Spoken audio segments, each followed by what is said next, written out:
एक पेरेंट्स जिनकी बच्ची 31 इयर्स ओल्ड की ऐसी खत्म हो जाती है, उनको 3 घंटा खड़ा रखा और ये हाथ जोड़ती रही, माँ बाप हाथ जोड़ते रहे, हमें एक बार दिखाओ, हमारी बच्ची का मुंह एक बार दिखाओ।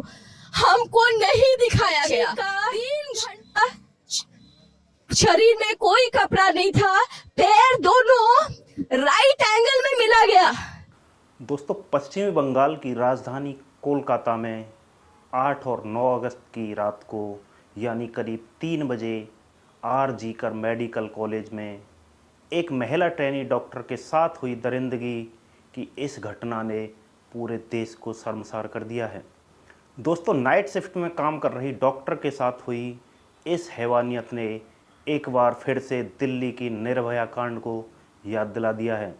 हालांकि पुलिस ने एक आरोपी को दोस्तों अरेस्ट कर लिया है और खुलासा किया है कि इसी ने इस घटना को अंजाम दिया है। लेकिन आपको क्या लगता है दोस्तों, क्या एक अकेला व्यक्ति उस बच्ची के साथ ऐसी खौफनाक दरिंदगी कर सकता है या फिर इसमें किसी और व्यक्ति के हाथ होने की संभावना है? दोस्तों, आज की इस वीडियो में हम इस केस को पूरा डिटेल में बताएंगे। पहले हम पुलिस में पकड़े गए आरोपी के बारे में बात करेंगे और फिर आगे वीडियो में बताएंगे कि अभी इस केस में क्या चल रहा है। नमस्कार दोस्तों, मैं हूं देव और आप देखना शुरू कर चुके हैं ट्रू क्राइम स्टोरीज। दोस्तों, आज की ये घटना है, ये अभी इसी मंथ ही घटित हुई है। तो इस वीडियो को शुरू करने से पहले आपसे रिक्वेस्ट है कि हमारे चैनल को सब्सक्राइब ज़रूर कर दें और वीडियो को लाइक ज़रूर करें। दरअसल दोस्तों, बहुत मेहनत और लगन के बाद कुछ लड़के और लड़कियां नीट का एग्ज़ाम क्रैक कर पाते हैं, क्योंकि दोस्तों नीट के एग्ज़ाम के लिए बहुत सारे लोग एग्ज़ाम देते हैं और सीटें बहुत कम होती हैं। दोस्तों, इसी कड़ी में इस आर.जी. कर मेडिकल कॉलेज में जूनियर डॉक्टर के तौर पर डॉक्टरी की ट्रेनिंग के लिए आते रहते हैं नीट करने के बाद। और इसी कॉलेज में एक ऐसी लड़की थी जिसने बड़ी मेहनत से पढ़ाई की थी, क्योंकि उसके माँ बाप का सपना था कि उसकी इकलौती बेटी पढ़ लिख कर डॉक्टर बने। और दोस्तों, बेटी का सपना यह था कि मैं अपने माँ बाप का सपना पूरा करूं, उनको इस गरीबी की दलदल से बाहर निकालूं, क्योंकि उस लड़की के गरीब पिता कोलकाता से दूर नॉर्थ 24 प्रगण में रहा करते थे। उनके परिवार में केवल 3 ही लोग थे, एक वह जूनियर डॉक्टर लड़की, उसकी माँ और उसके पिताजी। दोस्तों, उसके पिता अपना घर चलाने के लिए और अपनी बेटी को पढ़ाने के लिए बच्चों की स्कूल यूनिफॉर्म बेचा करते थे और उन्हीं स्कूल की यूनिफॉर्म को बेचकर वह अपना घर चलाते थे और अपनी बेटी को पढ़ा रहे थे। उनकी बेटी भी दोस्तों धीरे धीरे एमबीबीएस की पढ़ाई पूरी कर लेती है। एमबीबीएस करने के बाद अब वह आर.जी. कर मेडिकल कॉलेज, जिसमें पीजी की सेकंड ईयर की स्टूडेंट थी, अब उसके सामने उसका खूबसूरत कैरियर था। यानी उसके माँ बाप बचपन से जो सपना देख रहे थे, अब वो दोस्तों पूरा होने वाला था। उनकी बेटी डॉक्टर बनने ही वाली थी और उनके घर के हालात बदलने वाले थे। लेकिन अचानक 9 अगस्त की सुबह को उनके सारे सपने टूटकर बिखर गए। जिस बेटी से उन्होंने 8 अगस्त की रात फ़ोन पर बात की थी, उसी बेटी की मौत की खबर सुबह उनके परिवार को मिली। दोस्तों, माँ बाप रात को बेटी से बात करके तसल्ली से सो गए थे, लेकिन अगली सुबह इतनी भयानक होगी यह उन्होंने कभी सपने में भी नहीं सोचा था। दरअसल ट्रेनी डॉक्टर, जिसका नाम दोस्तों हम एम रख रहे हैं, डॉक्टर एम, क्योंकि हम उसको नाम को पब्लिकली नहीं करना चाहते। तो दोस्तों, ये ट्रेनी डॉक्टर जो एम होती हैं, ये आर.जी. कर मेडिकल कॉलेज में नाइट ड्यूटी कर रही थी। वह पिछले कई दिनों से नाइट शिफ्ट कर रही थी। उसकी ड्यूटी करीब 10 बजे के आसपास शुरू हो जाती थी और जब सुबह को उनकी शिफ्ट खत्म हो जाती थी तो डॉक्टर एम हॉस्पिटल से सीधे अपने घर चली जाती थी। दोस्तों, यह हॉस्पिटल लाल बाजार इलाके में था, इसलिए 8 अगस्त 2024 को भी हर रोज़ की तरह वह अपने घर से हॉस्पिटल जाने के लिए निकली। हॉस्पिटल पहुंचने के बाद जो पेशेंट उसके अंडर थे, उसने उन मरीजों को देखा, यानी उन्हें अटेंड किया और इस काम में उसे करीब रात के 2 बज गए थे। उस समय हॉस्पिटल में मरीजों और उनके साथ आने वाले लोगों की भीड़ दोस्तों थोड़ी कम होती है और हॉस्पिटल में सन्नाटा छाने लगा, क्योंकि उस समय मरीज भी कम होने लगे थे। इसलिए ट्रेनी डॉक्टर एम को भी थोड़ी फुर्सत का समय मिल जाता है। उस जूनियर डॉक्टर ने अपने 4 और जूनियर डॉक्टरों के साथ बैठकर हॉस्पिटल की कैंटीन में दोस्तों रात को खाना खाया। उस समय करीब रात के 2 बज रहे थे। खाना खाने के बाद अक्सर इमरजेंसी वार्ड की ड्यूटी से जब डॉक्टर या मेडिकल स्टाफ थक जाते थे तो वह हॉस्पिटल के सेमिनार हॉल में आराम करने चले जाते थे। हालांकि उस सेमिनार हॉल में करीब 25-30 लोगों के बैठने के लिए वहाँ कुर्सियाँ भी लगाई गई हैं, क्योंकि जब भी हॉस्पिटल में कोई फंक्शन होता था तो वह इसी सेमिनार हॉल में होता था। दोस्तों यह सेमिनार हॉल हॉस्पिटल की 4थी मंजिल पर बनाया गया था। लेकिन अजीब बात यह है दोस्तों कि इतने बड़े और प्रसिद्ध हॉस्पिटल आर.जी.कर मेडिकल कॉलेज में स्टाफ के आराम करने के लिए कोई भी कमरा नहीं होता है। वहाँ पर कोई भी रूम नहीं बनाया गया था, जिस कारण जो मेडिकल स्टाफ नाइट शिफ्ट में ड्यूटी करते थे, जब वह लोग काम से थक जाते थे तो जूनियर डॉक्टर और बाकी स्टाफ के लोग भी उसी फ्लोर पर सेमिनार हॉल में आराम करने चले जाते थे और वहाँ बैठकर मेडिकल स्टाफ के लोग थोड़ी देर आराम कर लेते थे और फिर थोड़ी देर बाद वह अपनी ड्यूटी पर चले जाते थे। इसी तरह यह जूनियर डॉक्टर यानी डॉक्टर एम भी रात का खाना खाने के बाद अपने डॉक्टर साथियों को गुड नाइट कहकर करीब 2:30 बजे के दरमियान यानी 2:30 बजे के आसपास 4th फ्लोर पर बने सेमिनार हॉल में चली जाती हैं और वहां जाकर डॉक्टर एम सोचती हैं कि वह थोड़ी देर आराम करेंगी, फिर उसके बाद अपनी बाकी शिफ्ट को पूरा करेंगी। लेकिन उस जूनियर डॉक्टर के सेमिनार हॉल में जाने के बाद सुबह तक दोस्तों उसके बारे में किसी को कुछ नहीं पता चलता है। उधर उसके साथ नाइट शिफ्ट में काम करने वाले दोस्तों को लगता है कि शायद डॉक्टर एम अपने घर चली गई हैं, इसलिए वो लोग भी अपनी अपनी ड्यूटी में बिजी हो जाते हैं। इसके बाद धीरे धीरे दोस्तों रात गुजर रही होती है और फिर सुबह होती है, यानी रात करीब 3 बजे से सुबह 8:30 बजे तक भी उस हॉस्पिटल का माहौल बिल्कुल शांत था, नॉर्मल था। लेकिन जब दोस्तों 8:30 बजे हॉस्पिटल का एक स्टाफ उसी सेमिनार हॉल का दरवाज़ा खोलकर अंदर जाता है और जैसे ही वह अंदर जाता है तो उसके मुंह से दोस्तों चीख निकल जाती है, क्योंकि वहाँ पर उसने देखा कि सामने फर्श पर एक गद्दा पड़ा है और उस गद्दे पर एक लड़की पड़ी हुई है। उसके बाद वह उस लड़की से थोड़ा और करीब आता है तो दोस्तों उसने देखा कि उसके चारों तरफ खून ही खून फैला हुआ था। उसके बाद वह व्यक्ति दोस्तों बदहवास हालत में चीखता चिल्लाता उस सेमिनार हॉल से बाहर भागता है। उसकी चीखें सुनकर दोस्तों स्टाफ के कुछ लोग भी वहां पहुंचते हैं और फिर देखते ही देखते कुछ ही देर में हॉस्पिटल के तमाम डॉक्टर, जूनियर डॉक्टर तथा सभी लोग वहां पर इकट्ठा हो गए और जो कुछ उन्होंने अपनी आंखों से देखा उसे देखकर उनके होश फाख्ता हो गए थे, क्योंकि वहां पर लेडी जूनियर डॉक्टर एम लहूलुहान हालत में पड़ी हुई थी। उनके जिस्म पर ऊपर के कुछ कपड़े तो थे लेकिन नीचे के कपड़े बिल्कुल भी नहीं थे, यानी वह अर्धनग्न हालत में वहां पड़ी हुई थी। उसके पूरे शरीर यानी चेहरे से लेकर पैरों तक शायद ही कोई जगह ऐसी हो जहां पर जख्म के निशान ना हो। उनकी दोनों आँखों और चेहरे से खून रिस रहा था। दोस्तों उस डॉक्टर की पूरी बॉडी से खून निकल रहा था। इसके बाद आनन फानन में उस जूनियर डॉक्टर की लाश को कपड़ों से ढक दिया गया। हालांकि आमतौर पर ऐसे जख्मी या फिर लाश को हॉस्पिटल ले जाया जाता है, लेकिन डॉक्टर एम को हॉस्पिटल में ही पड़ी थी और वहां पर मौजूद डॉक्टरों को उसी समय यह पता चल गया था कि अब उसकी सांसें दोस्तों थम चुकी हैं और वह मर चुकी है। इसके बाद ट्रेनी डॉक्टर एम की लाश को मुर्दाघर ले जाया गया, क्योंकि उस लाश की शिनाख्त पीजी 2nd ईयर की स्टूडेंट रूप में हो चुकी थी। इसलिए जूनियर डॉक्टर एम के घर वालों को भी इस घटना की सूचना दे दी गई। सूचना मिलते ही डॉक्टर के घर कोहराम मच गया दोस्तों, क्योंकि दोस्तों जो लड़की उनकी गरीबी मिटाने वाली थी आज उसकी बुरी खबर उनको सुनने को मिली। और फिर कुछ देर बाद उसके घर वाले दोस्तों हॉस्पिटल पहुंच गए। घर वालों के हॉस्पिटल पहुंचने के बाद हॉस्पिटल में मौजूद चेस्ट मेडिसिन डिपार्टमेंट के सहायक सुपरिटेंडेंट ने उनसे कहा कि आपकी बेटी ने खुदकुशी कर ली है। लेकिन ट्रेनी डॉक्टर के माता पिता ने जो बताया उससे तो इस पूरे मामले में कहीं ना कहीं साजिश की बू आने लगी है। दोस्तों, ट्रेनी डॉक्टर के पिता की माने तो सुबह के समय जब वह अपनी बेटी को देखने गए थे तो उन्होंने देखा था कि उनकी बेटी के चेहरे से खून टपक रहा था।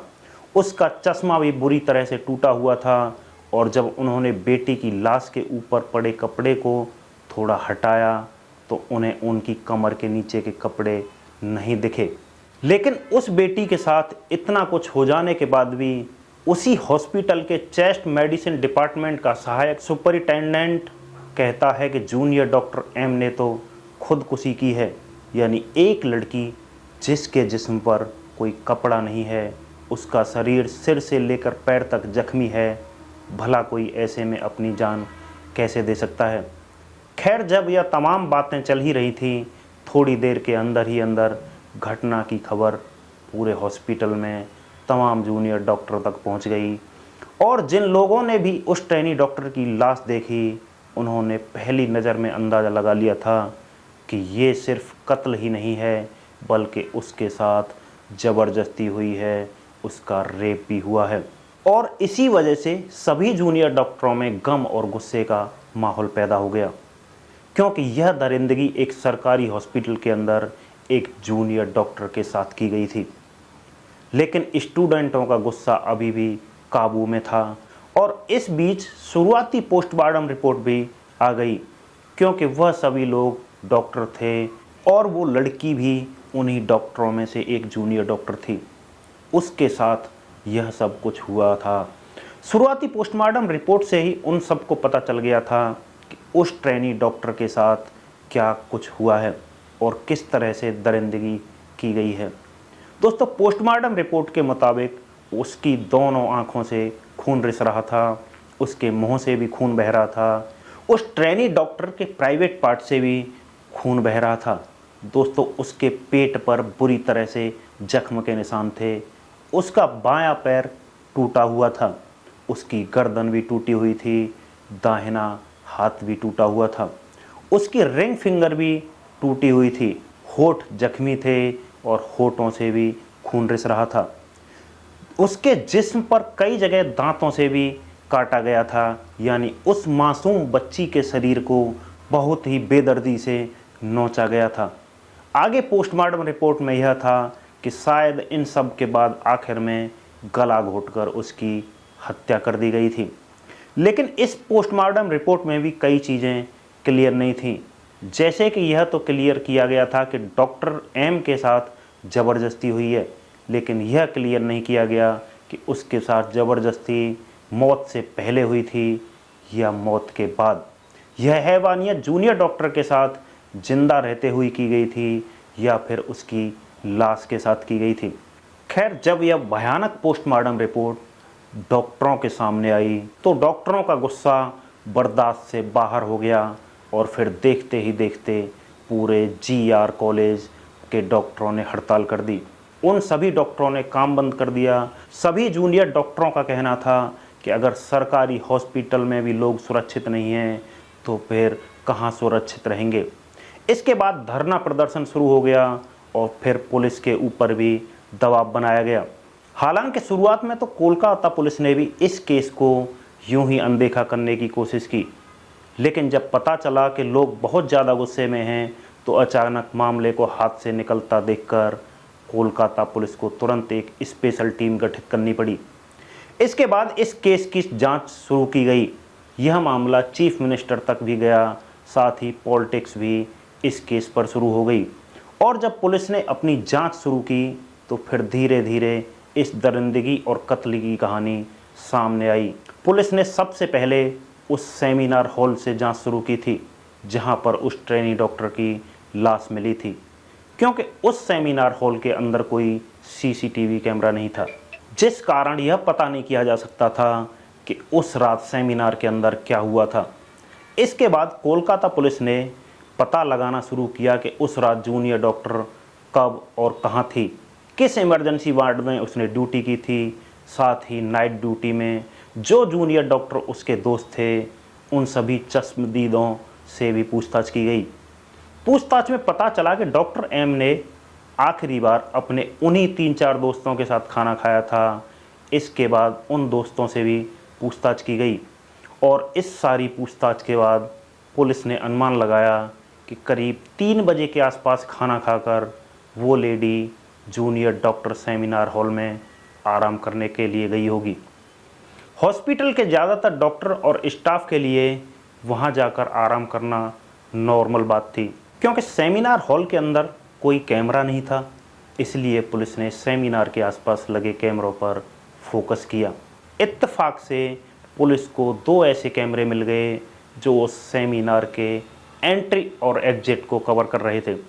इसके बाद पुलिस ने चश्मदीद के बताए गए समय के अनुसार यानी रात 3 बजे से लेकर ट्रेनी डॉक्टर की लाश मिलने के समय तक यानी करीब सुबह 8:30 बजे तक के सभी सीसीटीवी कैमरों को खंगाला।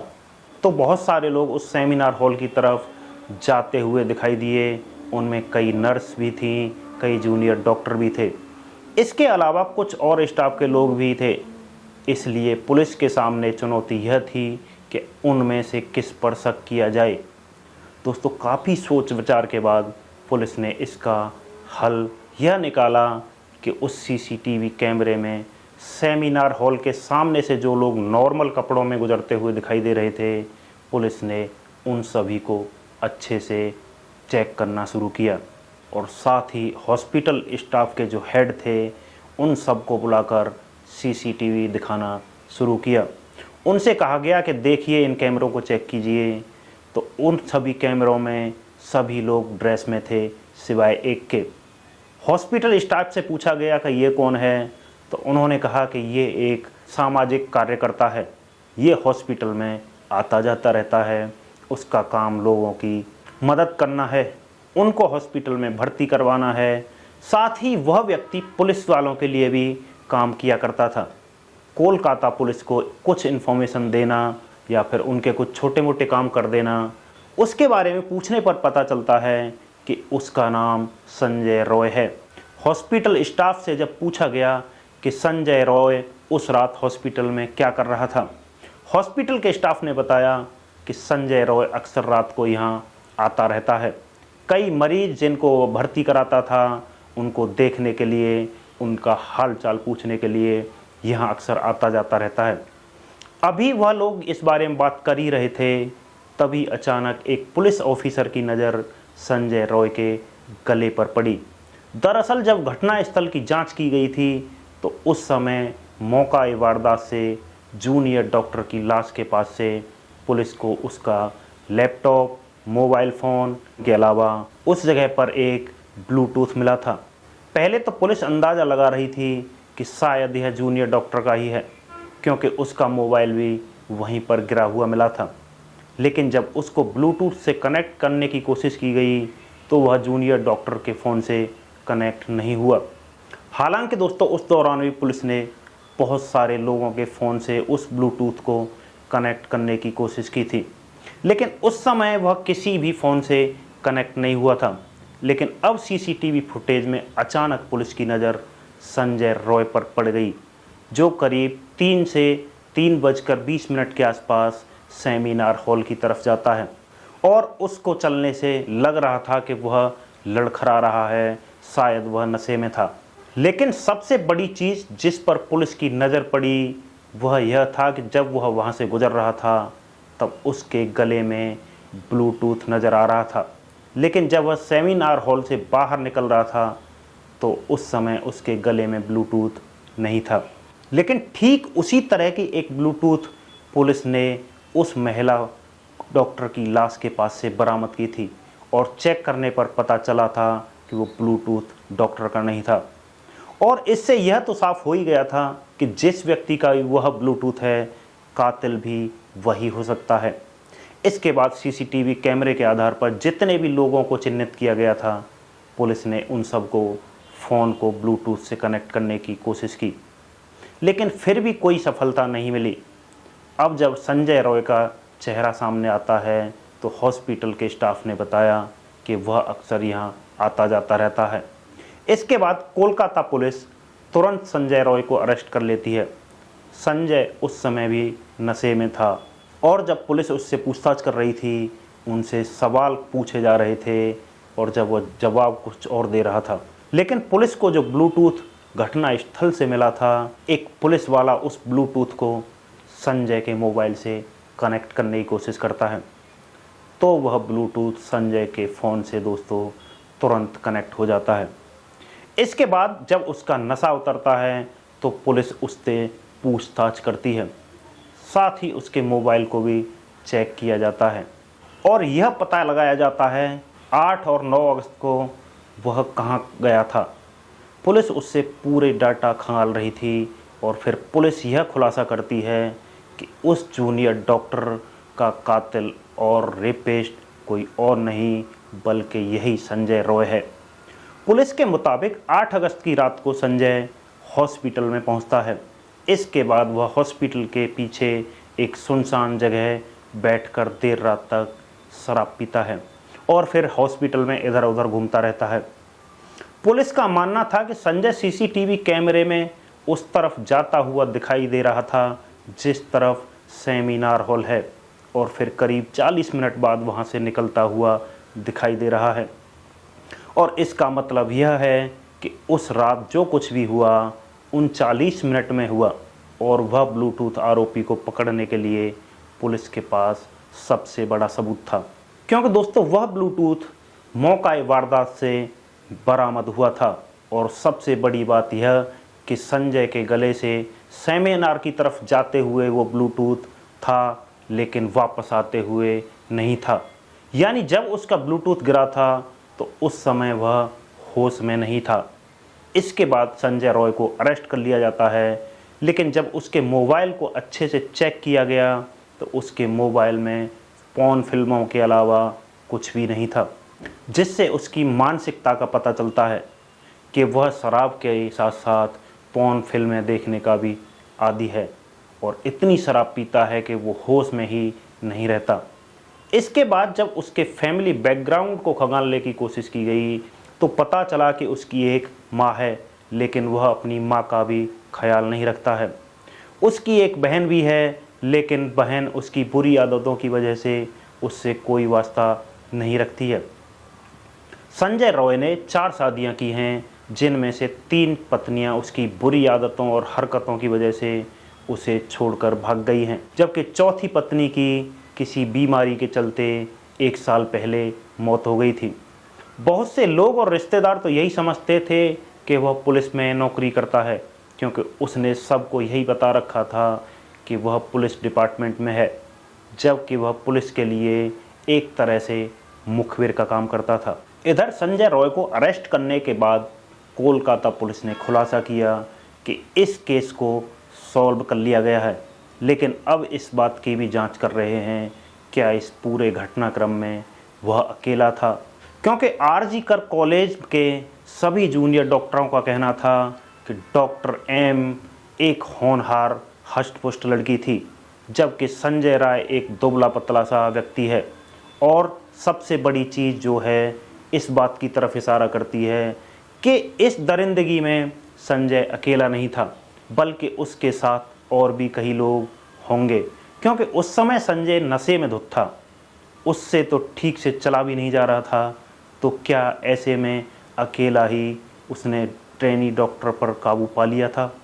और जब यही सवाल पुलिस से पूछा गया कि क्या एक अकेला व्यक्ति उस जूनियर डॉक्टर पर काबू पा सकता था, तो पुलिस ने इसका जवाब देते हुए कहा कि हो सकता है संजय ने सेमिनार हॉल में जाकर जूनियर डॉक्टर के साथ ज़बरदस्ती करने की कोशिश की हो, लेकिन जब उस जूनियर डॉक्टर ने उसका विरोध किया होगा तो फिर संजय ने उसको किसी भारी चीज़ से मारा होगा, जिससे वह बेहोश हो गई हो। पुलिस का कहना था कि हो सकता है उस समय उस जूनियर डॉक्टर की सांसें थम चुकी हों, यानी उसकी मौत उसी समय हो चुकी हो और डॉक्टर के मौत के बाद ही संजय ने उसके साथ रेप किया हो, दरिंदगी की हो, क्योंकि सारी चीज़ों को देखते हुए उसके जीते जी उसके साथ ज़बरदस्ती करना संजय के लिए पॉसिबल नहीं था। या फिर दूसरी थ्योरी यह हो सकती है कि इसमें एक से ज़्यादा लोग शामिल थे, लेकिन अब सवाल यह है, अगर एक से ज़्यादा लोग शामिल थे तो फिर वो कौन लोग थे? क्या वह हॉस्पिटल के स्टाफ के ही थे या कोई और था, या फिर उस डॉक्टर के अपने ही दोस्त थे, या संजय की तरह ही कई शराबी लोग थे? लेकिन अभी यह सारी चीज़ें चल ही रही थी कि तभी अचानक सोशल मीडिया पर एक ऑडियो क्लिप वायरल होता है, जिसमें इस घटना के पीछे किसी बड़े पॉलिटिकल कनेक्शन की बात की गई है। साथ ही इस बातचीत ने कोलकाता पुलिस और उसकी जांच पर गंभीर सवाल खड़े किए हैं। हालांकि 8 और 9 अगस्त की रात को कोलकाता के सरकारी हॉस्पिटल में महिला ट्रेनी डॉक्टर के साथ हुई इस हैवानियत के आरोपी को पुलिस ने चुस्ती फुर्ती दिखाते हुए मात्र 24 घंटे में अरेस्ट कर लिया है। लेकिन अब सवाल यह है कि आखिर आरोपी पकड़े जाने के बाद भी सभी ट्रेनी डॉक्टर इंसाफ की मांग पर क्यों डटे हुए हैं? क्यों आरोपी के पकड़े जाने के बाद भी डॉक्टरों का गुस्सा शांत नहीं हो रहा है? और क्यों आरोपी के पकड़े जाने के बाद भी सीबीआई जांच की मांग की जा रही है? और क्यों पश्चिम बंगाल की सीएम ममता बनर्जी को अपनी ही पुलिस को डेडलाइन देनी पड़ी है? इतना ही नहीं, इसके बाद टीएमसी के नेता कुणाल घोष ने भी अपने सोशल मीडिया प्लेटफॉर्म से एक ऑडियो क्लिप जारी करके सनसनी मचा दी है। ऑडियो क्लिप को जारी करते हुए कुणाल घोष ने लिखा है कि यह फ़ोन कॉल भी जांच के दायरे में आना चाहिए, क्योंकि इस ऑडियो क्लिप में और इस पूरे कन्वर्सेशन में ट्रेनी महिला डॉक्टर की जांच पर बेहद ही गंभीर आरोप और सवाल खड़े किए गए हैं। दोस्तों, कुणाल घोष की तरफ से जारी की गई इस ऑडियो क्लिप में दूसरे व्यक्ति ने पूरे मामले के किसी रसूखदार इंटर्न डॉक्टर के होने की बात की है, और यह व्यक्ति आरोपी को बचाने के लिए किसी बड़ी साजिश की तरफ भी इशारा कर रहा है। कुणाल घोष ने इस ऑडियो क्लिप को जांच में शामिल करने की मांग की है, लेकिन साथ ही इस ऑडियो क्लिप ने पुलिस की जांच और कार्रवाई पर भी सवाल खड़े कर दिए हैं। दोस्तों, यही वजह है कि अपनी साथी डॉक्टर के साथ हुई इस दरिंदगी को लेकर आज कोलकाता सहित पूरे देश के भावी डॉक्टर सड़कों पर उतर आए हैं।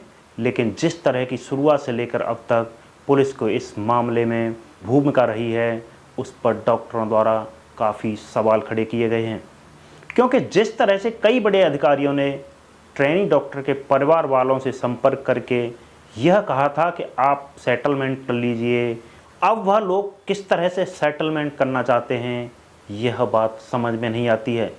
खैर, इसके बाद जूनियर डॉक्टर के परिवार वालों ने सीबीआई जांच की मांग की है और इसके लिए हाई कोर्ट में याचिका दायर की है।